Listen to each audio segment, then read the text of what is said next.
লাংসের ওখানটা স্প্রেড করেছে, তো পিঠে পাঁজরে অনেকটাই এফেক্ট হয়েছে। কাশি ছিল, আর যে শ্বাসকষ্টটা প্রচণ্ড পরিমাণে হচ্ছে।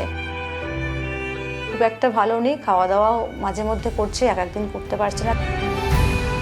পেশেন্টের নাম প্রবীর সরকার, আমার নাম পিয়ালি সরকার। আমার বাবা হয়, 68 এজ ওনার, আর চন্দননগর থেকে এসেছি। ফার্স্ট হচ্ছে উনি হঠাৎ করে একদিন সকালে বললেন যে চেস্ট পেইন হচ্ছে, পিঠে ব্যথা করছে। তো নর্মালি আমরা ব্যথা হয়েছে, ব্যথার ওষুধ খেয়েছে কিন্তু কমেনি। তো নর্মাল আমরা ফিজিশিয়ান, হাউস ফিজিশিয়ান যাকে দেখায় তাকে দেখানো হয়, তাহলে চেস্ট এক্সরে দেয়। আমরা জাস্ট নর্মাল হয়তো ব্যথা মনে করেছিলাম, তো এক্সরেতে একটা হোয়াইট স্পট পাওয়া গেছে। তো পাওয়ার পরে ডক্টর রেকমেন্ড করলেন যে কোনো পালমোলজিস্ট দেখাতে। তো আমার বাবা যে ডাক্তারকে দেখাতেন, ট্রিটমেন্ট 2017 সাল থেকে আন্ডারেই থাকতেন, তো তার কাছে যাওয়াতে তো তিনি স্ক্যান দেন, স্ক্যান করতে বলে এবং ব্লাড টেস্ট দিয়েছে। তো স্ক্যানেতে ডিটেক্ট করা গেছে যে লাংসে টিউমার হয়েছে দুটো, এবং সেটা মোস্ট প্রবাবলি ক্যান্সার। তো তারপর সেটাকে আমরা অন্য অনকোলজিস্ট দেখানো হয়, তো ওনার সাথে কথা বলা হয়। উনি পরপর যে টেস্টগুলো দেন, ফার্স্টে বায়োপসি করতে হয়, তারপর পেট সিটি স্ক্যান করতে হয়, এমআরআই করতে দেন। সেগুলো আমরা পরপর স্টেপগুলো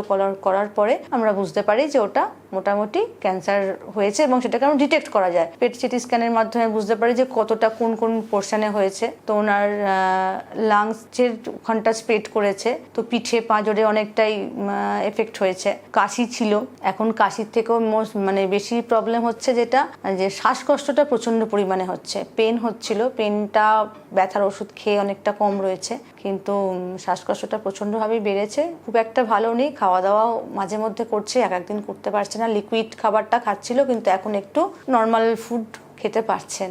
অর্গ্যান আপাতত লাংসটাই উনি বলেছেন, তো তার সাথে সেরকমভাবে ডিটেক্ট কিছু করা যায়নি। তবে পেট সিটি স্ক্যানেতে যেটা পাওয়া গেছে যে পেটের একটু এফেক্টেড হয়েছে, প্যাঙ্ক্রাটিসের একটু সমস্যা দেখা গেছে। তো সেক্ষেত্রে সেটা এখনো, যেহেতু ওটা হার্মফুল কিছু পায়নি, তার জন্য ওটাকে নিয়ে কিছু চিন্তাভাবনা স্যার করেননি, যে ডাক্তার দেখছেন। কিন্তু লাংসের জল জমেছিল, সেই জলটাকেও আমরা বার করা হয়েছে।